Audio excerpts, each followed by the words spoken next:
안녕하세요, 단골 여러분. 신현선의 책슈퍼입니다. 반갑습니다.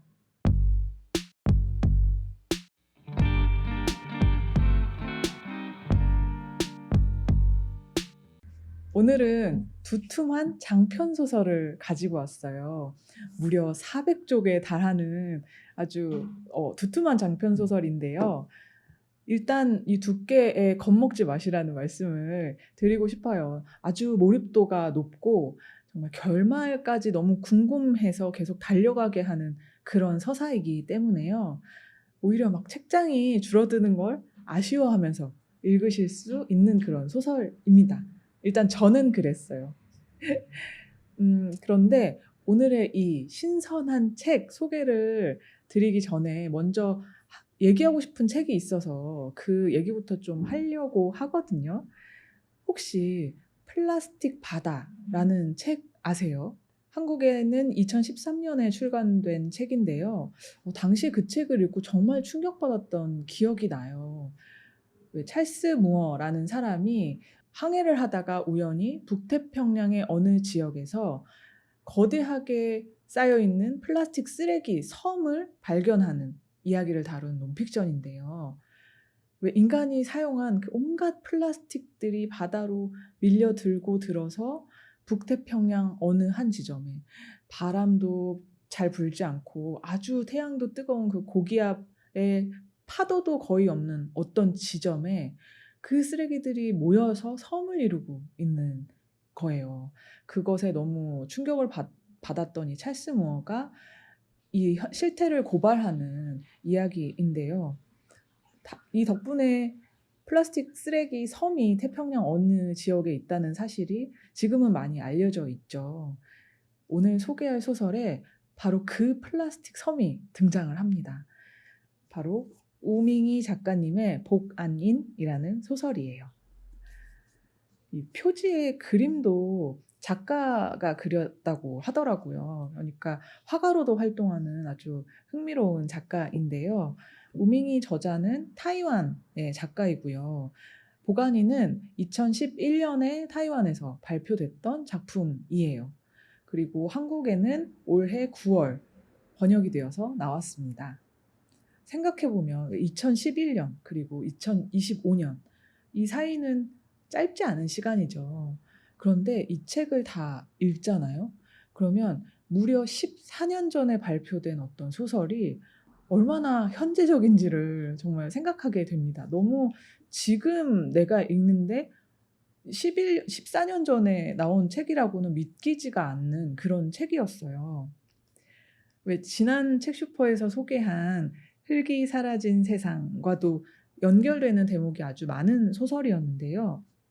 소설에서 다루고 있는 어떤 인간과 자연의 관계랄까, 환경 문제 같은 것이 그 문제에 대한 인식이 아주 넓고 깊어서 어쩌면 이 책을 2011년에 읽었다면 지금처럼 이렇게 피부로 이 소설의 문제의식을 느꼈을까? 그런 생각도 들었어요. 예를 들면 이 소설의 배경이 타이완이거든요.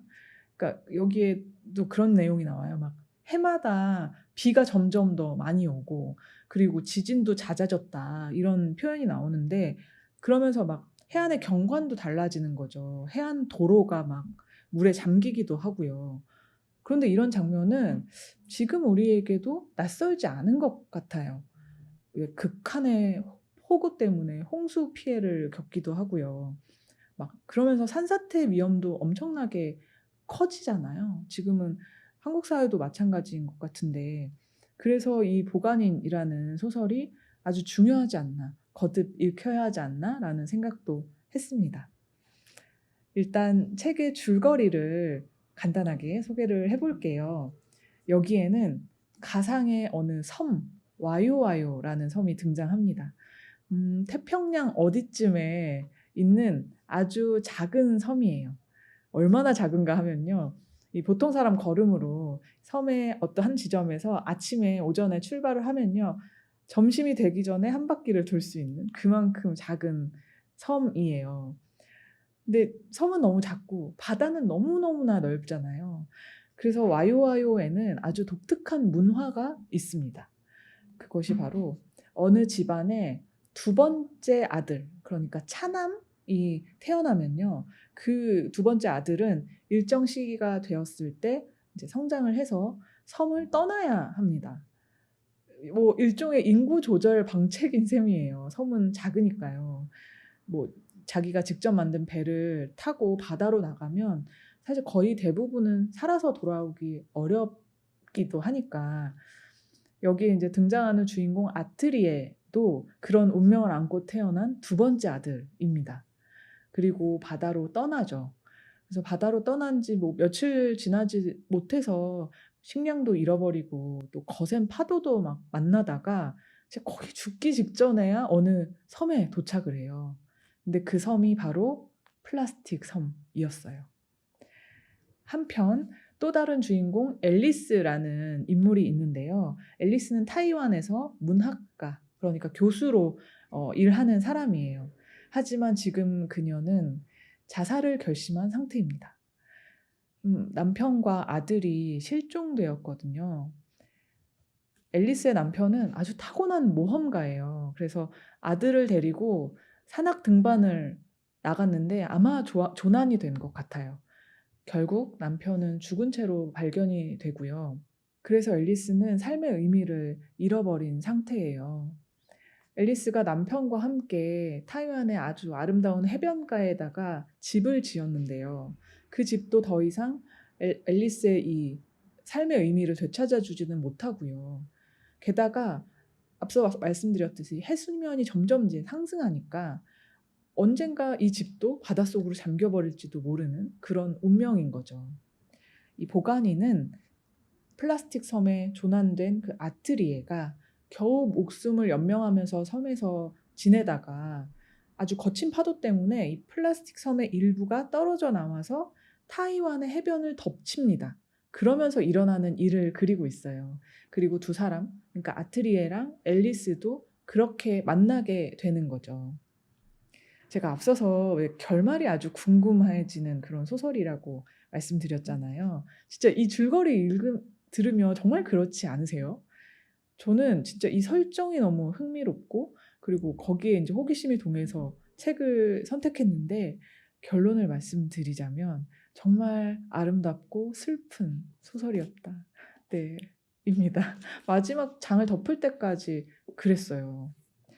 무엇보다 이 작가, 우밍이라는 작가가 그 환상적인 분위기를 아주 뭔가 신화적이기도 한 그런 분위기를 정말 잘 조성하는 작가가 아닌가 이런 생각을 이 책을 읽으면서 했는데요. 왜 아주 일상적인 장면도 막 이게 현실인지 환상인지 되게 묘한 그렇게 분위기를 만들어 주더라고요. 예를 들어서 그 앨리스의 집 근처에 그러니까 그 아름다운 해변가에 일곱째 시시드라는 아주 작은 선술집이 있고요. 그 선술집을 운영하는 하파이라는 인물이 나오거든요. 그런데 이 인물이 아주 기묘한 매력이 있습니다. 하파이는 왜 그 작은 선술집이니까 뭐 그냥 관광객이나 혼자 오는 어떤 손님이 앉아서 뭐 혼잣말을 하거나 아니면 넋두리를 하고 있으면 그걸 가만히 들어줘요. 다 가만히 듣고 있다가 그게 끝나면 이제 노래를 부르는 거죠. 그런데 그 노래가 무슨 노래인지 기억하는 사람은 거의 없다. 이러면서 그다음에 어떻게 장면을 쓰냐면 하지만 그 노래가 왜 그 노래를 들은 사람의 어떤 몸 안에 마음 안에 씨앗처럼 있다가 어느 날 그 사람이 그냥 문득 지하철을 타고 가는데 갑자기 눈물을 흘릴 수도 있다. 이런 식으로 표현이 되더라고요. 근데 사실 이런 지하철을 가다 갑자기 울컥한다? 어떤 노래가 떠오른다? 이건 일상에 전혀 없는 묘사는 아니잖아요. 아주 사실은 흔한 이야기인데도 그런 이야기를 전하는 작가의 문장이 정말 참 매력적이었어요. 무엇보다 이런 매력이 막 폭발하는 장면은 당연히 그 태평양의 작은 섬 와이오와이오의 풍경을 그릴 때입니다. 와이오와이오 사람들에게 왜 전해져 내려오는 섬의 탄생의 배경 아니면 섬의 역사 그리고 섬에서 사는 사람들이 지켜야 될 어떤 규칙 이런 것들이 있는데요. 그 대목은 진짜 그 자체로 막 너무 아름다운 한 편의 환상 설화 같아서요. 왜 신이 막 벌을 내리고 인간은 그 신의 뜻대로 또 복종하면서 살고, 아니면 뭐 스스로 목숨을 끊은 사람은 영혼이 해파리로 태어난다. 막 이런 얘기들이 막 계속 줄줄이 정말 독자를 홀리듯이 나와서요. 진짜 그런 이야기를 좋아하시는 분들도 정말 좋아할 거라고 생각을 했어요. 왜 또 이 타이완의 아름다운 자연을 그리면서 그 자연을 막 함부로 대하는 그런 인간 사회에 대한 날카로운 비판도 있고요. 근데 이게 또 단지 타이완 사회만의 문제가 아니잖아요. 그러니까 너무 내가 속한 사회의 어떤 장면들도 떠오르면서, 그러면서 인간이 하는 이 어리석고 오만한 짓들이 떠올라서 아주 속상하고 답답하기도 한 그런 부분도 있는데요. 그도 그런 것이, 애초에 설정이 플라스틱의 섬의 일부가 해안을 덮친다, 이런 게 설정이잖아요. 그것에 대해서, 그러니까 그 플라스틱 섬의 존재에 대해서 소설에서 이런 얘기를 해요. "왜 이 쓰레기 섬을 누가 만들었냐. 다 인간이 만들지 않았냐. 그러니까 이게 지금 해변에 다 덮친 것은 자연재해가 아니라 자연이 청구서를 보내온 거다." 이런 얘기를 하거든요.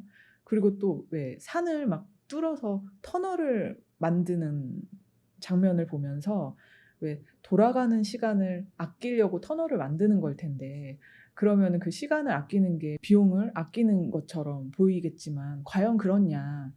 실제로 그 산을 뚫기 위해서 들어가는 그 막대한 돈, 그리고 공사 시간, 또 노동자가 그 작업을 하면서 다치거나 죽기도 할 테고요.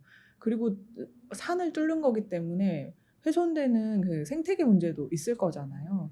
그런 걸 생각하면 '과연 터널이 경제적이냐, 효율적이냐?'라는 질문을 하는 대목도 나오는데, 정말 여러 번 생각하게 하는 질문이었어요. 그런 질문을 같이 하고 있는 책이라서, 이 책을 참 여러 방면에서, 여러 방향에서 읽을 수 있겠다 생각했는데, 그런데 제목이 보간인이잖아요. '도대체 보간인은 무슨 뜻이야?' 라고 생각하면서 읽게도 돼요. 왜냐하면 보간인이라는 것에 대해서 소설 절반이 지날 때까지도 전혀 뭐 언급도 없거든요. 그러다가 중간에 조금 지난 다음에 보간인이라는 존재의 정체가 살짝 힌트처럼 스쳐 지나가요. 그런데 어떤 거냐면, 어떤 한 인물이 산속에서 어떤 남자를 만나는데요.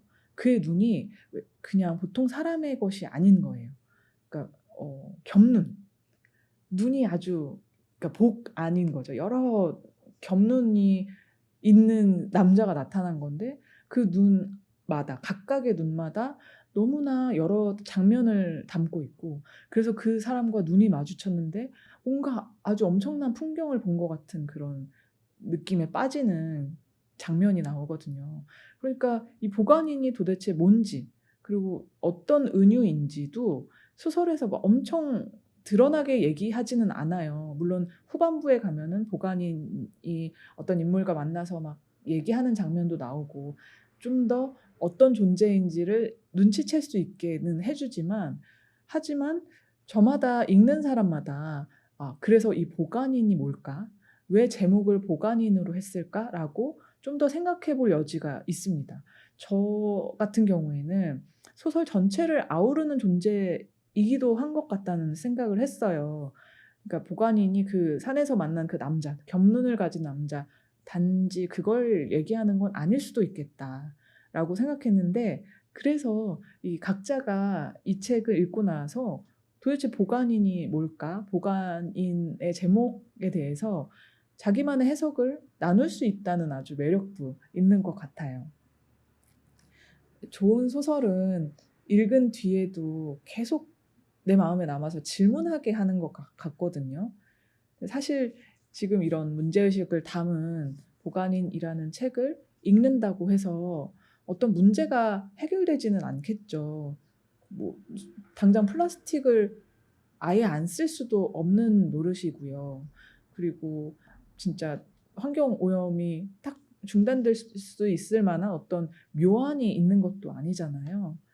그런데 이 소설이 던진 질문을 품고 살기로 결심하는 것, 그건 완전히 다른 의미 같거든요. 그러니까 오늘 책 소개를 준비하면서 보간인의 온라인 서점 책 소개를 보다가 눈에 띄는 대목이 있어서 여러분께 들려드리면서 소개를 좀 마치려고 해요. 왜 이 우밍이 작가님이 올해 2025년 서울국제도서전에 왔었대요. 전 몰랐어요. 근데 그 행사에서 자신의 문학관이랄까요? 이런 이야기를 했다고 합니다. 문학이 그 자체로 세계를 바꿀 수 있다고 생각하지는 않는다. 그러나 작가와 작품이 온전히 하나가 될 때 그 결합에서 태어나는 힘은 분명히 존재한다고 믿는다. 이런 얘기를 했다고 하는데요. 이것은 작가와 작품뿐만 아니라 작품과 독자에게도 해당이 되는 얘기인 것 같거든요. 그러니까 이 책, 이러한 아주 중요한 질문들을 담은 책을 함께 읽으면 어떤 힘이 우리 안에도 분명하게 생기지 않을까? 그런 기대를 해보게 됩니다. 오늘 소개한 책은요, 우밍이 작가의 장편 소설 복안인이었습니다. 아주 중요한 책이었어요. 단골 여러분, 다음 주 목요일에 또 좋은 책 가지고 찾아올게요. 지금까지 신현선의 책슈퍼였습니다. 신선한 책 팔아요.